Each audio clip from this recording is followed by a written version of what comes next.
உதயநிதி ஸ்டாலின் அவர்கள்.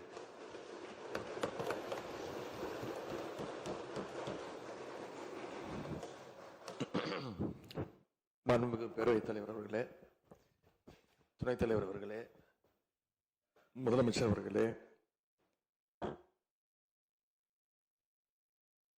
17வது சட்டமன்ற பேரவையின் எதிர்க்கட்சி தலைவராக எனது முதல் உரை இது. பகுத்தறிவு பகலவன் தந்தை பெரியார்,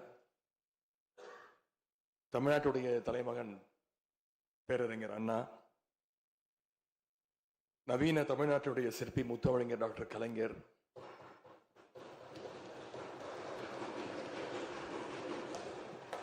இந்தியாவுக்கே வழிகாட்டிய திராவிட மாடல் ஆட்சியை தந்த திராவிட முன்னேற்ற கழகத்துடைய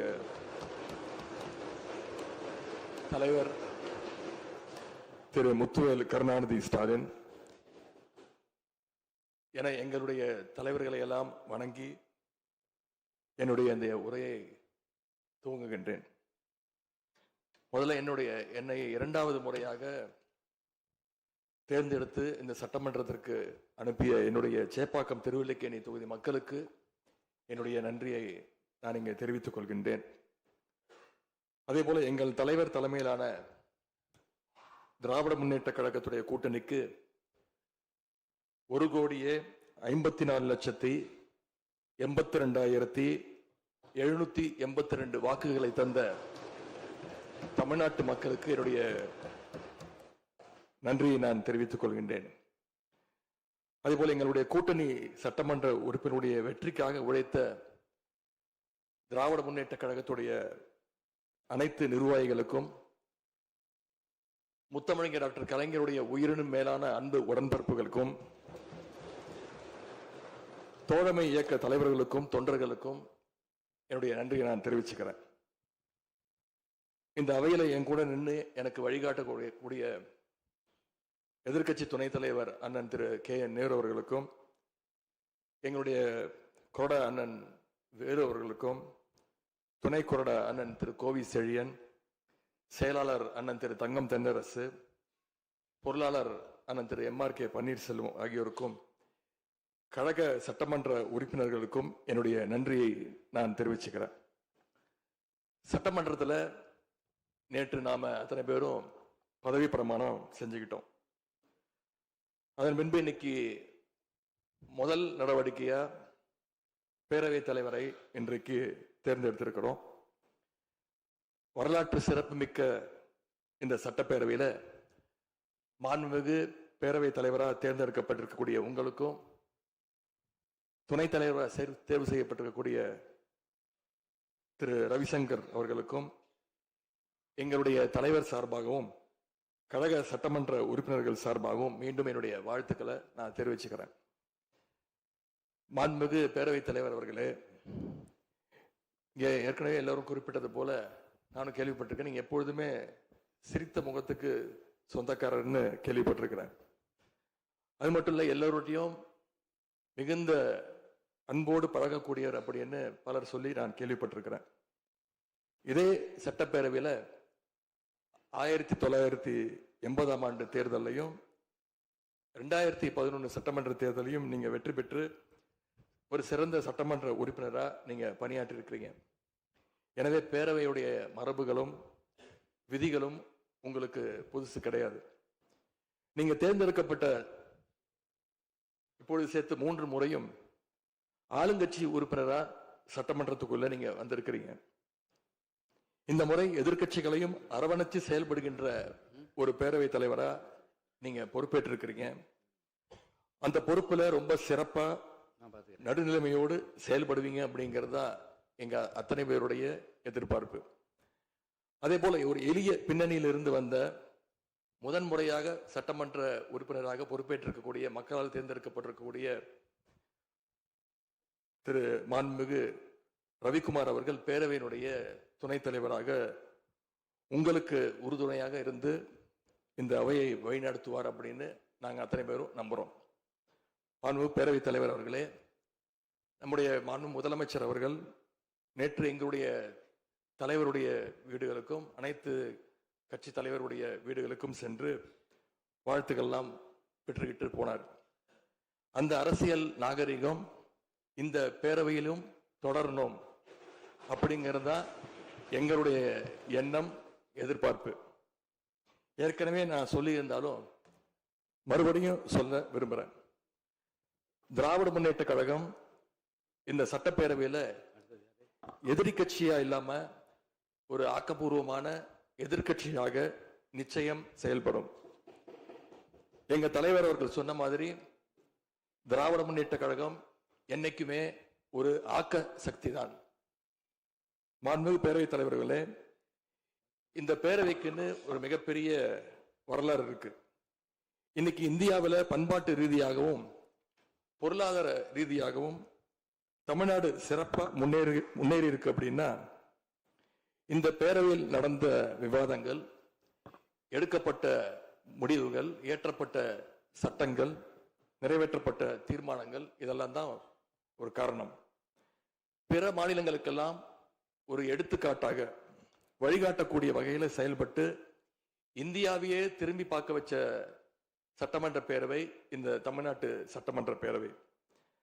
அப்படிப்பட்ட இந்த பேரவையில் ஆரோக்கியமான ஆக்கப்பூர்வமான விவாதங்களுக்கு இடம் கொடுத்து ஜனநாயக மாண்புகளுக்கு முக்கியத்துவம் கொடுத்து பேரவைத் தலைவர் அவர்கள் என்றைக்கும் நடுநிலைமையோடு செயல்பட வேண்டும் என்று நாங்கள் அனைவரும் விரும்புகின்றோம். நாம் எங்க ஆளுங்கட்சி எதிர்கட்சி அப்படின்னு எதிர் வரிசையில் உட்கார்ந்திருந்தாலும் தமிழ்நாட்டுடைய வளர்ச்சின்னு வரும்பொழுது நாம் அனைவரும் ஒரே வரிசையில முன் வரிசையில் நின்று உழைக்கணும்னு நான் விரும்புகிறேன். அதைத்தான் தமிழ்நாட்டு மக்களும் எதிர்பார்த்துக்கிட்டு இருக்கிறாங்க, விரும்புறாங்க. திராவிட முன்னேற்ற கழகமும் அதைத்தான் விரும்புது. எங்களுடைய தலைவர் அவர்கள் கடந்த 5 ஆண்டுகள்ல அடிக்கடி சொல்ற ஒரு வார்த்தை, இது எனது அரசு அல்ல நமது அரசு என்று எங்களுடைய தலைவர் அவர்கள் அடிக்கடி சொல்லுவார். அதை நிரூபிச்சு காட்டியிருக்கிறார். சென்ற திராவிட மாடல் அரசுங்கிறது வாக்களிச்ச மக்களுக்கு மட்டும் இல்லாம வாக்களிக்காத மக்களுக்குமான அரசாகத்தான் செயல்பட்டு வந்தது. ஆகவே இந்த புதிய அரசும் அனைவருக்குமான அரசாக உங்களுக்கு வாக்களிக்காத மக்களுக்குமான அரசாக செயல்படும்னு நான் விரும்புறேன். இந்த நேரத்தில் இன்னொரு விஷயத்தையும் இங்க நினைவுபடுத்த விரும்புறேன். மாண்புமிகு பேரவைத் தலைவர் அவர்களும் மாண்புமிகு முதலமைச்சர் அவர்களும் இன்னைக்கு எதிர்கட்சி தலைவராக இருக்கிற நானும் ஒரே காலேஜில் படிச்ச ஓல்டு ஸ்டூடெண்ட். ஒரே காலேஜில் நாம படிச்சிருந்தாலும் அரசாங்கத்தை நடத்துறதுல திமுக தான் சீனியர் பேட்ச். அது உங்களுக்கு தெரியும். 1967 ஆட்சிக்கு வந்தது திமுக தான். நாங்க தான் சீனியர்ஸ். அந்த அடிப்படையில் எங்களுடைய நாலேஜையும் எக்ஸ்பீரியன்ஸையும் நாங்க ஷேர் பண்ணிக்க ரெடியா இருக்கோம். அதை ஏத்துக்க நீங்களும் தயாராக இருங்க. ஏன்னா நமக்கு எப்பவுமே தமிழ்நாட்டு மாநிலத்துடைய நலன்தான் மிக மிக முக்கியம். மாண்புமிகு பேரவைத் தலைவர் அவர்களே, நீங்க போட்டியின்றி தேர்வாகியிருக்கீங்க. மாண்புமிகு முதலமைச்சரும் எதிர்கட்சி தலைவரான நானும் உங்களை அவை முன்னவரும் இந்த இருக்கையில உட்கார வச்சிருக்கிறோம், அமர வச்சிருக்கிறோம். இன்னைக்கு உங்க கையை பிடிச்சி அழைச்சிட்டு வந்து உட்கார வச்சிருக்கிறோம். இனி எங்க 2 தரப்பையும் நீங்க தான் கையை பிடிச்சி அரவணைச்சு கோவம் இல்லாம கோவப்படாம, நீங்க கோவப்பட மாட்டீங்கன்னு தெரியும். உங்களை கோவப்படுத்துற மாதிரி எந்த செயலையும் நாங்க செய்ய மாட்டோம். சட்டமன்ற ஜனநாயகத்துல ஆளுங்கட்சி காதுகளாகவும் எதிர்கட்சி குரலாகவும் இருக்க வேண்டும். அதுலதான் இந்த அவையுடைய பெருமை நிச்சயம் அடங்கி இருக்கு. பொதுவா இதுக்கு முந்தைய சட்டமன்ற பேரவை எடுத்துக்கிட்டா ஆளுங்கட்சி வரிசையில அதிக உறுப்பினர்களும் எதிர்கட்சி வரிசையில அதை விட குறைவான உறுப்பினர்களும் இருப்பாங்க. ஆனா இந்த முறை கிட்டத்தட்ட ஆளுங்கட்சிக்கு இணையான எதிர்கட்சி வரிசை வலிமையா இன்னைக்கு அமைஞ்சிருக்கு. அதுதான் இந்த பேரவையுடைய இன்னொரு கூடுதல் சிறப்பு. இதன் மூலமா தமிழ்நாட்டு மக்கள் ஒரு முக்கியமான செய்தியை நமக்கு சொல்லி இருக்கிறாங்க. அது என்னன்னா, எதிர்கட்சி வரிசை மிக மிக வலிமையாக இருந்து இந்த அரசை, புதிய அரசை வழிநடத்தணும், ஆக்கப்பூர்வமான விமர்சனங்களை முன்வைக்கணும் அப்படின்னு மக்கள் நமக்கு சொல்லி இருக்கிறாங்க. நான் நம்புறேன். ஆகவே மக்களுடைய எண்ணத்தை பிரதிபலிக்கிற மாதிரி எங்களுடைய பணிகள் நிச்சயம் இருக்கும். மாண்புமிகு பேரவைத் தலைவர் அவர்களே, இந்த அரசு பொறுப்பேற்ற நிகழ்ச்சியில் நடந்த ஒரு நிகழ்வை இங்க நான் சுட்டிக்காட்ட விரும்புகின்றேன். ஏற்கனவே சுட்டிக்காட்டியிருக்கிறாங்க. அந்த நிகழ்ச்சியில தமிழ்தாய் வாழ்த்து 3வது இடத்துக்கு தள்ளப்பட்டிருக்கு. இது தமிழ்நாட்டு மக்கள் மத்தியில மிகப்பெரிய ஒரு கோபத்தையும் அதிர்ச்சியையும் ஏற்படுத்தி இருக்கு. அதை எதிர்கட்சிகள் எல்லோரும் விமர்சிச்சிருக்கிறோம். அதுக்கு ஆளுங்கட்சியும் ஒரு விளக்கத்தையும் கொடுத்திருக்கிறாங்க, நானும் பார்த்தேன். எங்களோட கருத்து என்ன அப்படின்னா, பாஜக ஆட்சிக்கு வந்திருக்கக்கூடிய மேற்கு வங்க மாநிலத்துல பதவியேற்பு நிகழ்ச்சியின் போது வந்தே மாதரம் பாட்டு பாடப்படல. ஆனா இங்க தமிழ்நாட்டுல அது பாடப்பட்டிருக்கு. மேற்கு வங்கத்துல இன்னைக்கு யாரு ஆளுநரா போய் உட்கார்ந்துருக்காங்க அப்படின்னு உங்க அத்தனை பேருக்கு தெரியும், நான் சொல்ல வேண்டிய அவசியம் இல்லை.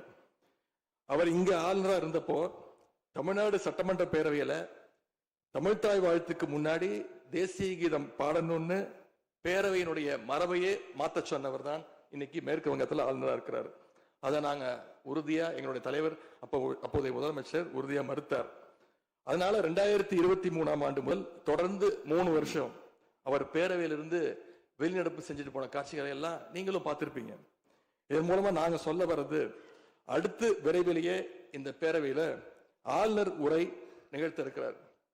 ஆகவே ஏற்கனவே உங்களுடைய அரசனுடைய பதவியேற்பு விழாவில் நடந்த அந்த சம்பவம், அந்த தவறு மீண்டும் இந்த பேரவையில நடப்பதற்கு நீங்க அனுமதிக்க கூடாது, நாங்கள் அனுமதிக்க மாட்டோம். பேரவையில் மட்டுமல்ல, தமிழ்நாட்டில் நடக்கக்கூடிய எந்த நிகழ்ச்சியாக இருந்தாலும் சரி, அரசு நிகழ்ச்சியாக இருந்தாலும் சரி, எந்த நிகழ்ச்சியாக இருந்தாலும் சரி, தமிழ்தாய் வாழ்த்து என்றைக்கும் 2வது இடத்திற்கு நாம தள்ளி போக விடக்கூடாது. இந்த அரசு அதற்கு அனுமதிக்க கூடாது என்று நான் இங்கே கேட்டுக்கொள்கின்றேன். ரொம்ப விழிப்போடு இருந்து நம்முடைய உரிமையை, மரபை பாதுகாக்கணும்னு உங்களை எல்லாம் வலியுறுத்தி நான் கேட்டுக்கொள்கின்றேன். அன்பு பேரவைத் தலைவர் அவர்களே, வண்டிக்கு பிரேக் எப்படியோ, ஒரு காலைக்கு மூக்கனாங்கயிறு எப்படியோ, அப்படிதான் ஆளுங்கட்சிக்கு எதிர்கட்சி அப்படின்னு பேரறிஞர் அண்ணா அவர்கள் நமக்கு சொல்லியிருக்கிறார்.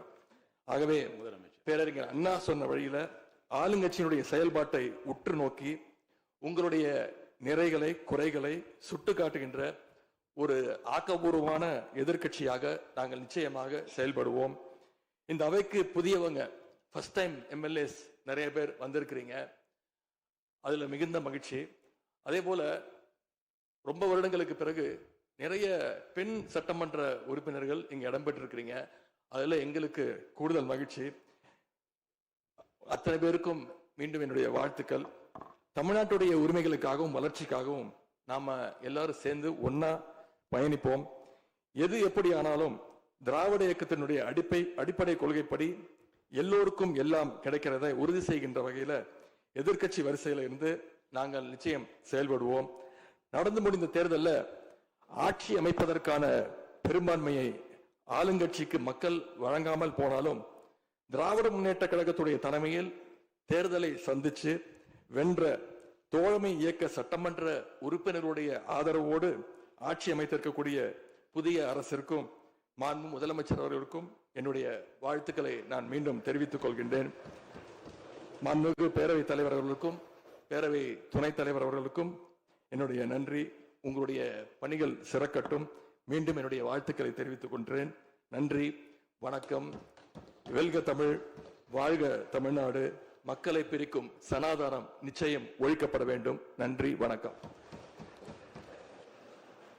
மாண்புமிகு முதலமைச்சர் அவர்கள்.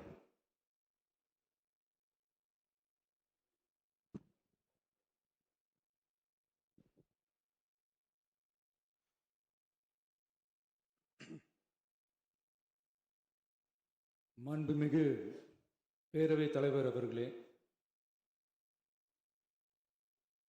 மக்களே மக்களுக்காக மக்களால் நடத்தும் ஆட்சி மக்களாட்சி.